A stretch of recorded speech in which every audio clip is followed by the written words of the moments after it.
an MBA if you need to, but don't get an MBA because you believe that's going to unlock some powerful network, right? That's not going to happen.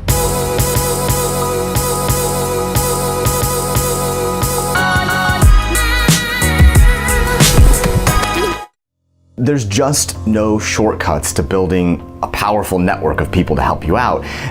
On this recent talk that I gave, I was asked about going to graduate school to build someone's network.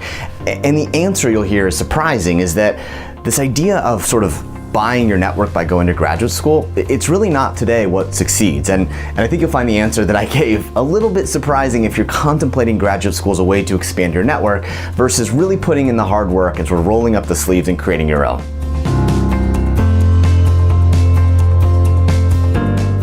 A lot of people think that they're going to go get an MBA. Now, someone I had dinner with last night said they were going to go to get an MBA for this reason. Was you there last night?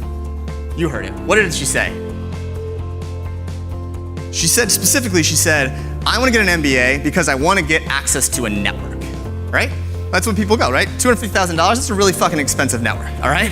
So what I would tell you is it's fine to get to graduate. I mean, I teach MBAs, right? I'm not I'm not gonna bite the hand that feeds me, right? Go get an MBA if you need to, but don't get an MBA because you believe that's gonna unlock some powerful network, right? That's not gonna happen. Instead, what I would tell you is focus on building connections with the people you wanna meet.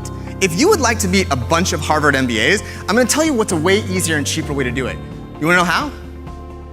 Pick up your phone, right? Call them and connect with them, all right? That's the important thing, is that people on this list, they didn't try to buy networks, they built them, all right? Just because you go to the school doesn't mean you build a network. So number two, you build your network, you don't buy your network.